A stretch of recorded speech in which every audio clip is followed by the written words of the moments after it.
Boa noite. Tudo bem, gente? Tudo o quê? Ah, tá. Pergunta tudo bem, fica assim. Vamos falar com gosto. Tudo bem, gente?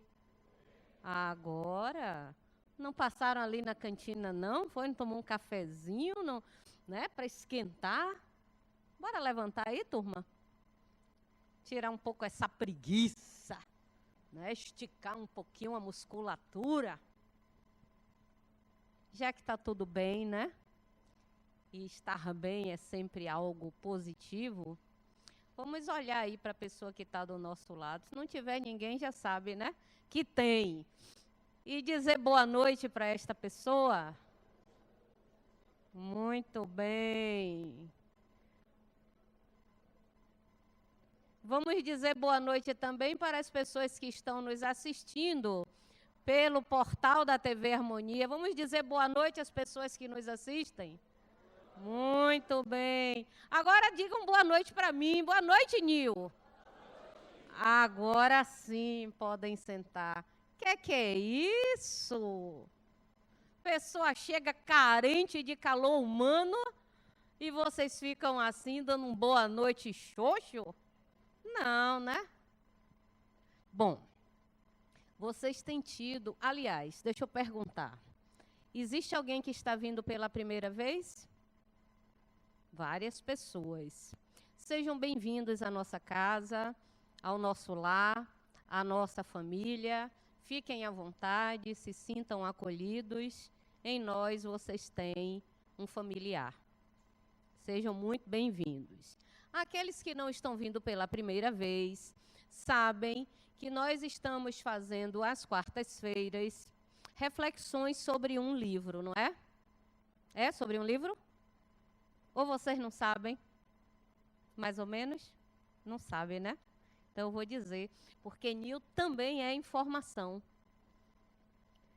Durante este período, acho que desde o início, não, antes do início do ano, já estamos trabalhando, não, é este ano mesmo, né? Foi início de 2016.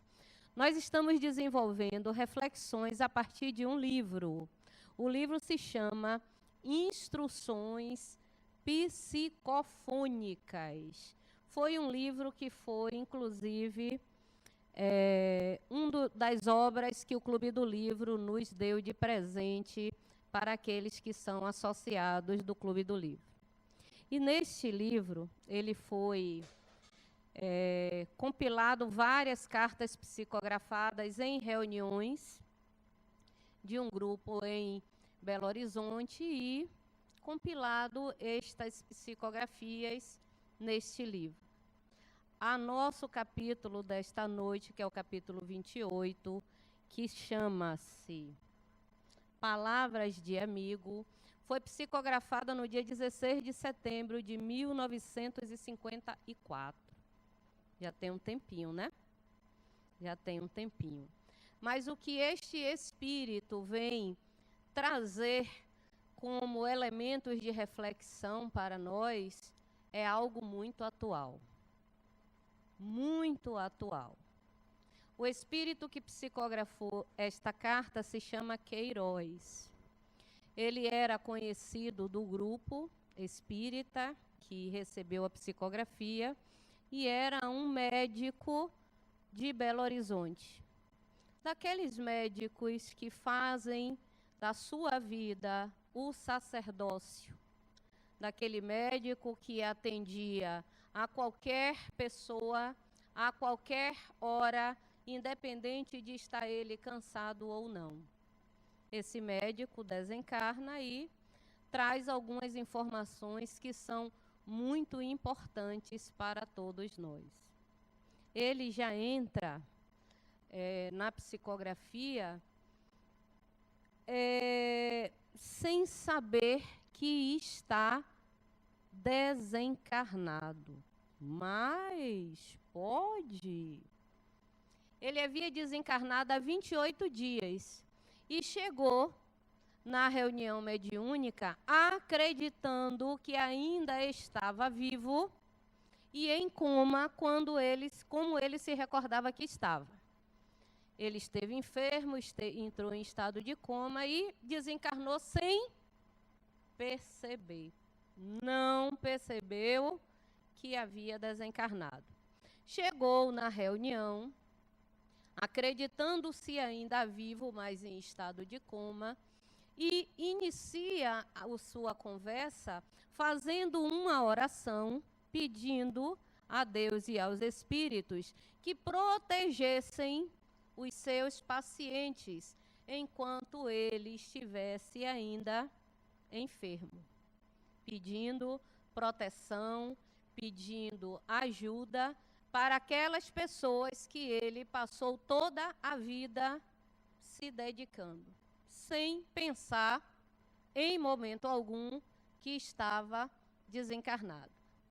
Aí, o grupo, o doutrinador, começou a conversar com ele e fez ele perceber de que ele já não se encontrava encarnado, que ele havia desencarnado.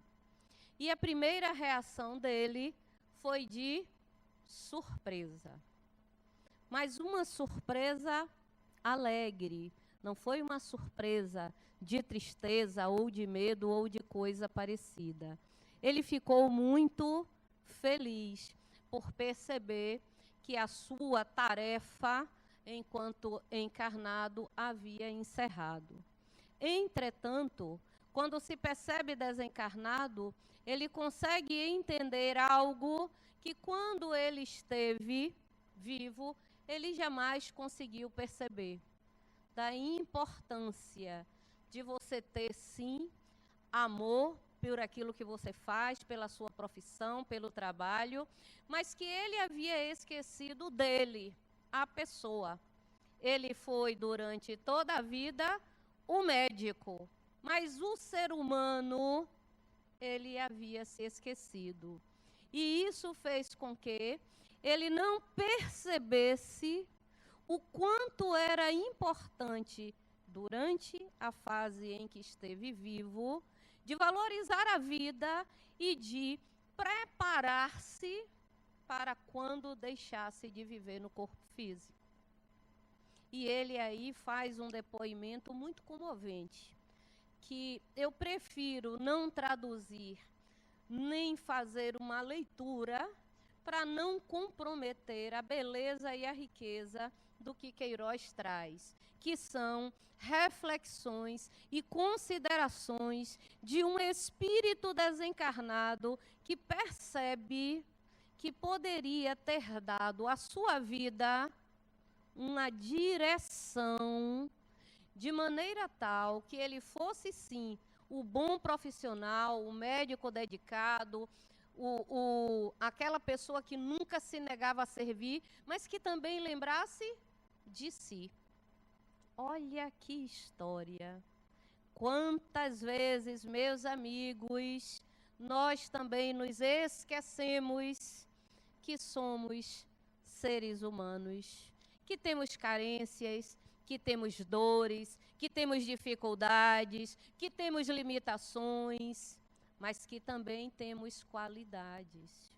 Muitas vezes, na necessidade de ter, que o mundo acaba fazendo com que nós estejamos sempre buscando ter, ou pelo menos ter um pouco para ter qualidade de vida, esquecemos de nós.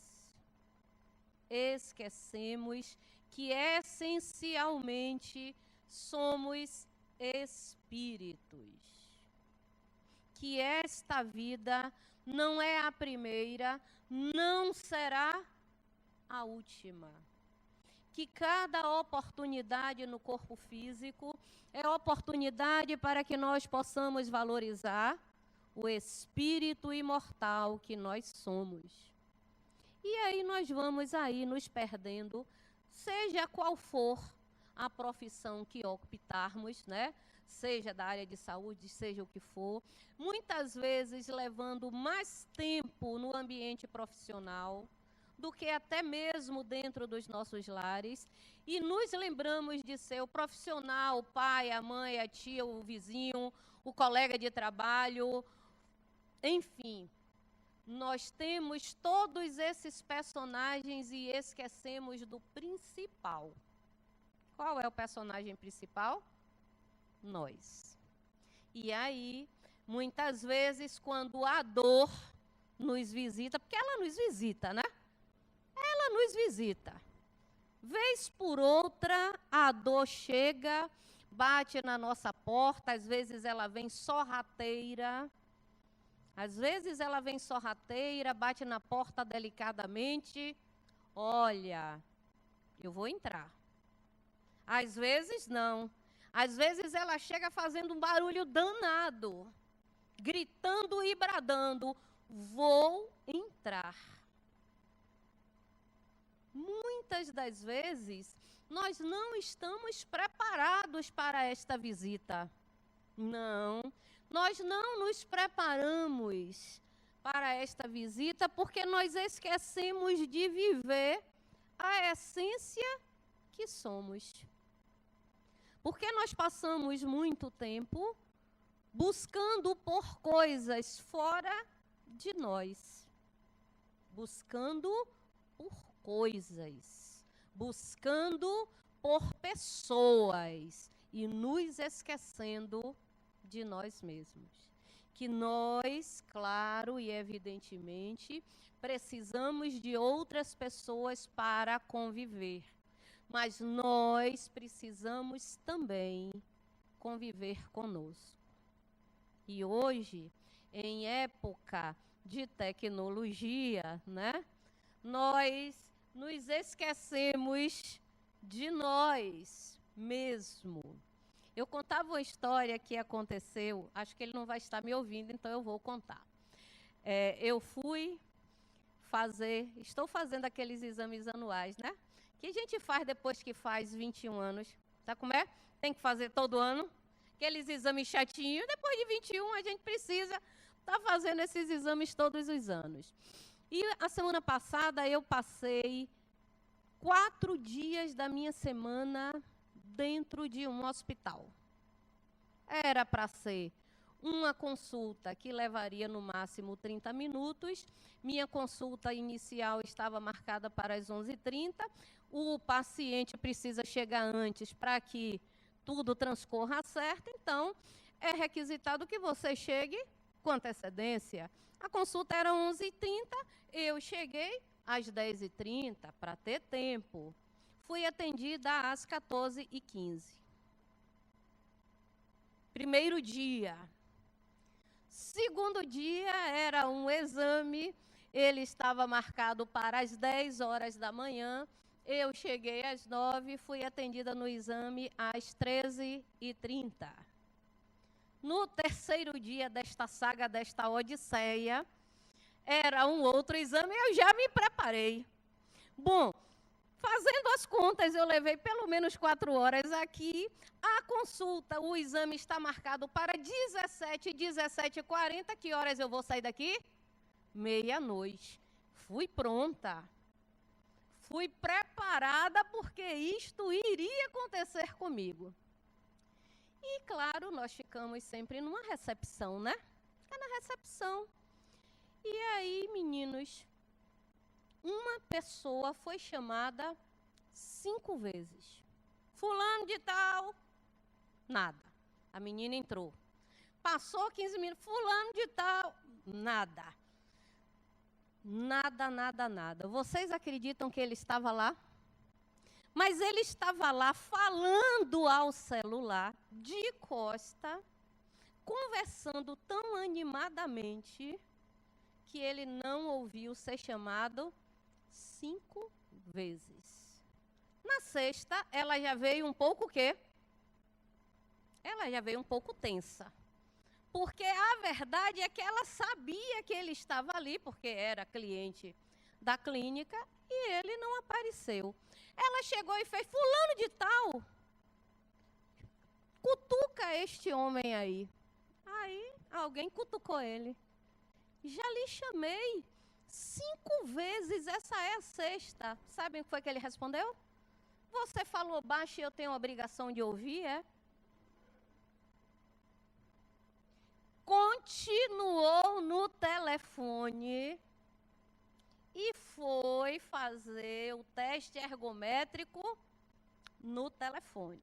Não sei se lá ele desligou, mas até entrar com o celular na mão. Quando saiu, o celular já estava de novo.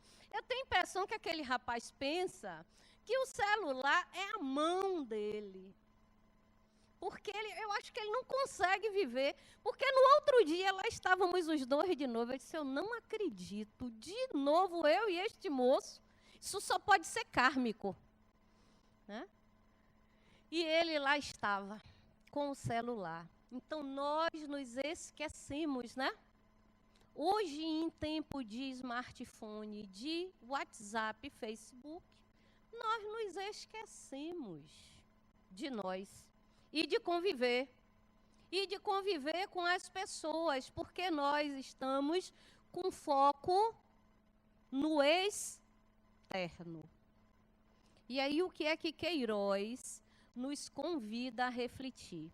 Ele diz que quando ele se percebe desencarnado, ele conseguiu ver que a grande enfermidade da humanidade, ele, como médico, é a falta de Deus. A falta de Deus. E olhem que foi um médico, mesmo que desencarnado, que disse isso. Não foi qualquer religioso, foi um médico.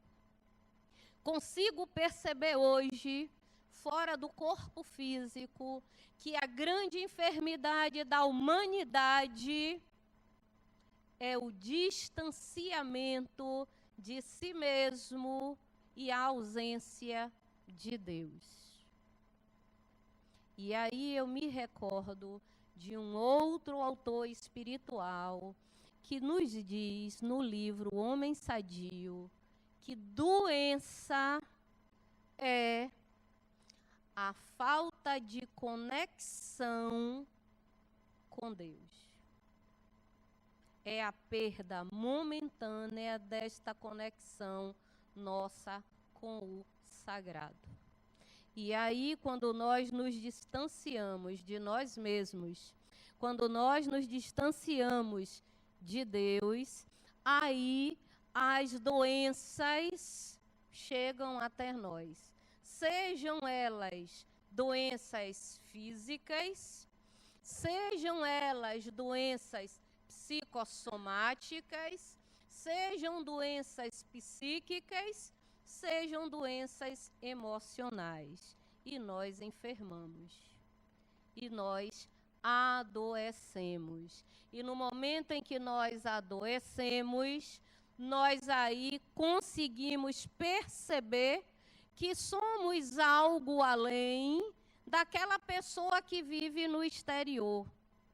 E ainda bem que quando a dor nos visita, seja como for, batendo de leve ou batendo fazendo barulho, nós conseguimos encontrar apoio e suporte que nós necessitamos, porque nós não conseguimos sair daquele movimento que estamos inseridos de dor.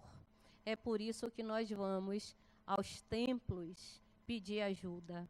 É por isso que nós vamos ao centro espírita pedir ajuda.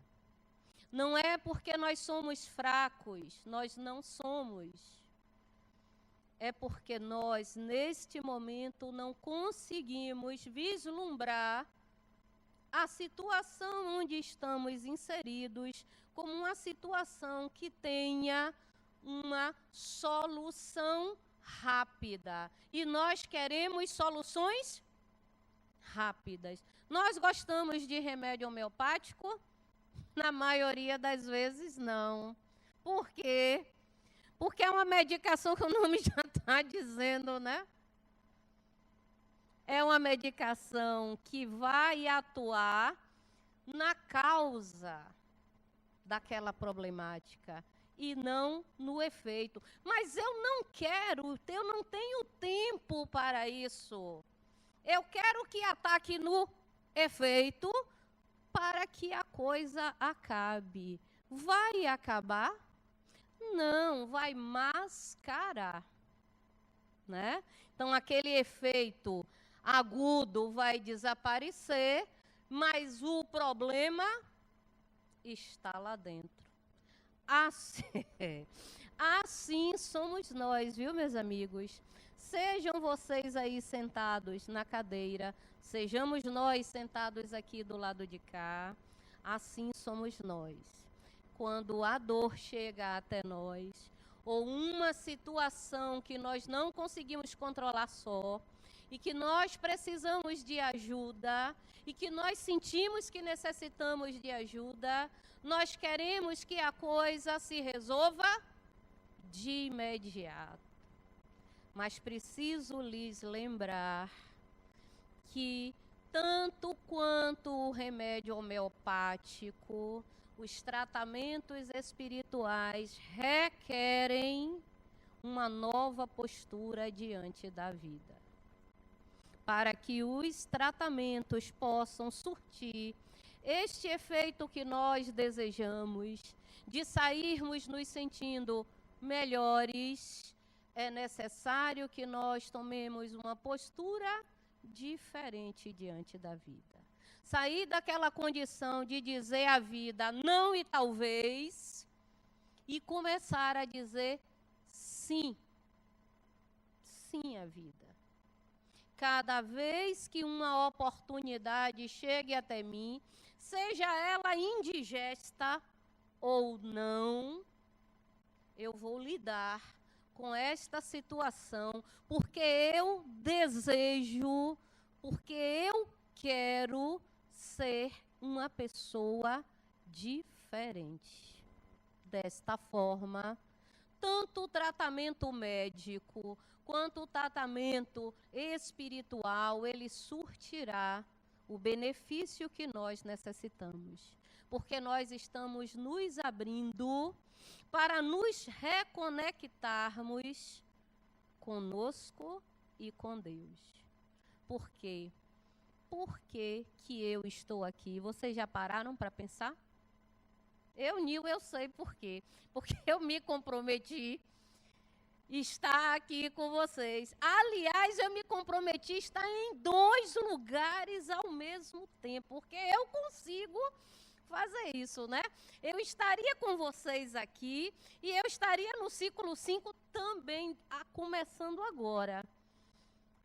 Eu vou chegar lá, não vou? Vou, daqui a pouco. Aí o que foi que eu fiz? Eu não poderia estar aqui e lá. Poderia? Ainda não, né?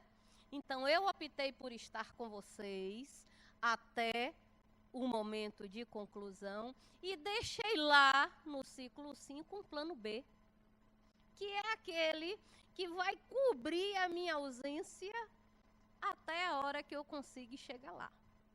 E eles nem vão sentir falta, porque deixei lá um plano B tão agradável que quando eu chegar para dar aula, eles não vão querer a aula, porque vão preferir continuar lá no plano B. E o plano B é uma proposta interessante. Não sei se vocês já ouviram uma música que Leila Pinheiro canta, que o refrão diz o seguinte: o que se leva da vida, amor? Conhecem? Ninguém completou, então vocês não conhecem. O que se leva da vida, amor, é a vida que a gente leva. É isso que nós levamos da vida. Escolhas. Você é danado, rapaz. Escolhas. E sabem por que vez ou outra vocês precisam de um tratamento de desobsessão? Porque as escolhas que vocês fizeram os levaram a esta consequência. E não necessária nem obrigatoriamente do passado de outras vidas, muitas vezes, das escolhas que nós fizemos aqui e agora. 128 é uma ficha boa, poderia ser 300. 128 passa rápido, né? Num ambi.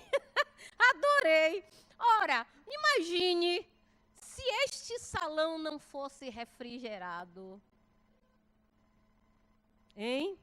Se a cadeira não tivesse um acolchoado. Se de... Muito bem, aí você disse tudo. O que está valendo aí não é a ficha 128, é o que você está se propondo, né? Você decidiu, chegou do Rio de Janeiro, foi passar as festas no Rio, né? O feriadão, não foi. Ia ter comido lá muito chocolate, eu ia dizer, olha, o tratamento não resolve isso, aí só purgante. Não foi isso não, né? Você vai comer chocolate demais, é isso que dá. Não, mas este rapaz chegou de viagem, pegou a ficha 128. Tem alguém com a ficha maior aí? Alguém aí pegou 129? Porque aí ele já vai ficar mais feliz. Alguém está depois.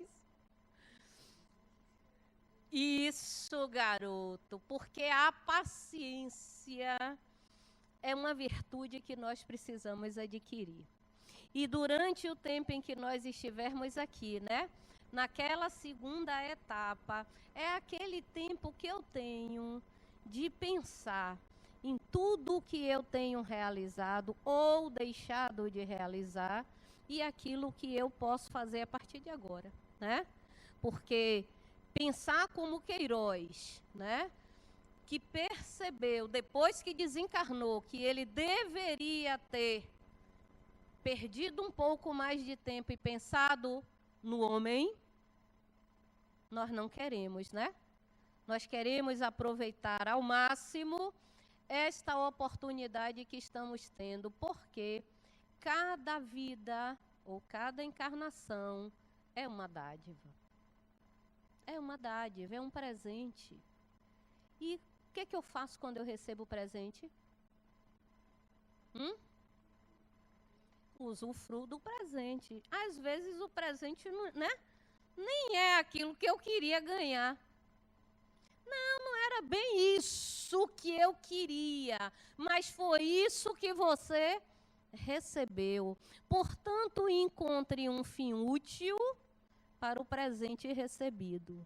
E este presente, às vezes, ele nem chega com um papel muito colorido, nem com um laço de fita tão bonito. Às vezes ele vem lá enrolado num jornal, num papel, que não é tão atraente, mas ainda assim é um presente, não é? Então, o que eu desejo para todos nós, e isso estou incluída nesta reflexão, é que nós possamos pensar na vida como uma construção diária. Cada dia que eu abro os olhos, eu estou tendo uma nova oportunidade de começar tudo de novo. Já pararam para pensar nisso? O quanto Deus é generoso. Eu que estou aí vivendo os 21 anos e um pouquinho, né, Thelminha? 21 e assim, por aí afora. Eu penso o seguinte, no último domingo fiz aniversário. E aí, parabéns, obrigada. Mas eu penso que aniversário é todo dia. Eu não comemoro aniversário. As pessoas todos os anos me fazem a mesma pergunta. Ô Nil, onde você vai comemorar seu aniversário? Em lugar nenhum. Porque eu faço aniversário 365 dias. Porque todos os dias, quando eu abro os olhos e me olho no espelho e corto o cabelo para não me assustar com o que vejo, Eu agradeço por aquele novo dia, porque aquele dia novo, seja a hora que eu acorde, eu vou fazer tudo diferente do que eu fiz no dia anterior. Isso é fazer aniversário, né? Isso é valorizar a vida. Então, é uma dica para vocês. Todos os dias, quando forem se deitar, inicialmente, olhem para o espelho e se despeçam deste homem ou desta mulher velha, porque no outro dia esta pessoa não existe mais. Porque aquela pessoa que inicia o novo dia deve ser outra pessoa. Que pessoa melhor do que aquela que morreu? Então, eu não serei hoje a mesma pessoa que eu fui ontem. Como não serei amanhã a mesma pessoa que fui hoje. Porque se eu me comportar desta forma diante da vida, eu estarei levando a vida como Queiroz e me percebendo como um ser humano que tinha direito a pensar em mim quando já não tenha mais tempo hábil, porque não tenho mais um corpo físico. A 18 de hoje é quanto, gente? 30? 30 menos 9 dá quanto, Rai? 21. Rai ficou assim, ai meu Deus, jogou muito rápido. Não deu tempo de contar no dedo. 21 dias. Eu perdi para a morte do corpo físico a minha melhor amiga, que tinha 47 anos. Essa menina, ela não se preparou para a morte do corpo físico, porque ela valorizava muito viver. Ela gostava de pagode, ela gostava de festa, ela gostava disso, ela gostava daquilo, e estava preparando uma big festa para comemorar os 48 anos dela, que seria 25 de março, dia da Sexta-feira Santa. Nos deixou. Mas nos deixou de uma forma tão intempestiva que não deu tempo nem de entender o que aconteceu. Mas foi, não é? O que nós temos hoje é uma saudade da pessoa, do sorriso, do acolhimento, mas a certeza de que ela vive. Mas e ela? Aí hoje, relendo esse texto de Queiroz, eu disse, será que minha amiga já consegue entender, ou já está pronta para entender, que a vida vai continuar, mas aquilo que ela não fez, ela não tem como resgatar? E oro todos os momentos para que esta lucidez chegue até ela sob forma de oração, de pensamento positivo, para que essa readaptação tão surpreendente, não é? Seja da melhor forma que ela possa. Então, a gente está aqui, pode viver 100 anos, não pode? Meu pai disse que vai viver 150. Eu disse a ele, 150 eu não aguento. Olha, eu aguento até 149, mas 150 não, pai. Porque ele já não está ouvindo direito, é uma novela para conversar com ele. Olha, teste para a sua paciência ligar e ele atender o telefone. Porque você vai ter... E isso só quando mãe está do lado. Porque quando ela não está, eu não sei como ele ouve. Mas se ela tiver, ele não ouve nada. Hein? Ô pai, passe para a mãe aí, meu amor. Aí eu disse a ele domingo, ó pai, 149. Fechou. Não, 150, não, me dê aí um desconto, um a menos. Mas ele se propõe viver 150 anos. Vai fazer 90. Eu não duvido, não. Do jeito que as coisas estão, ele se propõe a isso. E é uma pessoa que pensa sempre no dia de hoje. E foi com ele que eu aprendi essa ideia de que o hoje tem que ser vivido como o primeiro e o último dia. Então, abriu os olhos, primeiro dia de vida. Fechou, o último. Para que a gente consiga viver uma vida plena. E aí vinha pensando assim, o que eu posso levar para eles refletirem? Leva um vídeo, leva uma música. Não vou fazer nada disso. Vou contar uma história, coisa que eu não faço nunca. Ó, que coisa. Você riu, não foi? Porque eu só conto história, não é? Olha, vocês que estão vindo pela primeira vez, é verdade, viu? Não é intriga da oposição, não. Eu sempre conto uma história.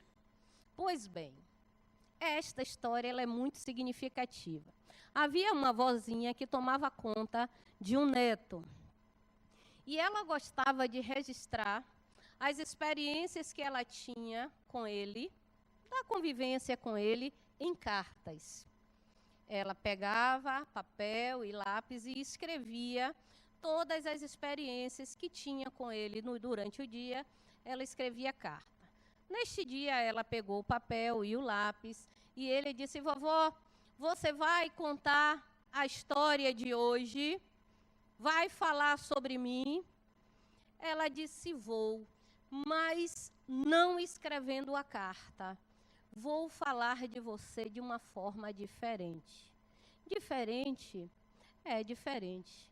Quando eu já não estiver mais com você, e quando você crescer, eu gostaria que você fosse igual a este lápis. E mostra o lápis para ele. A criança olha o lápis. Lápis? O que é que um lápis tem? Porque eu estou vendo aqui um lápis comum, como todos os outros. Ela disse, mas esse lápis tem 5 qualidades que eu gostaria muito que você tivesse quando você crescesse. A primeira qualidade é que você nunca esquecesse que, apesar de você ter domínio sobre tudo na sua vida, existe uma força maior a lhe ordenar os caminhos. Assim como o lápis precisa da mão, você precisa de Deus. Primeira qualidade do lápis. Permitir ser guiado por uma mão. Segunda qualidade. Às vezes, após tanto escrever, o lápis precisa fazer novamente a ponta. E quando ele faz a ponta, ele sofre, porque ele vai ser desgastado. Assim será você. Quando as dores chegarem até você, você passe pela dor e depois entenda que aquele foi um processo de aprendizado, da mesma forma como o lápis saiu novamente com uma nova ponta. Terceira qualidade. Vez por outra, o lápis precisa que a gente passe a borracha sobre aquilo que ele escreveu. Sabe por quê? Porque assim você vai fazer. Você vai tomar atitudes na vida, mas vai se permitir retornar e fazer num outro momento de forma diferente. Quarta qualidade. Você irá ser e valorizar como lápis, não percebendo o formato nem a cor, mas valorizando o grafite que é o que está no seu interior.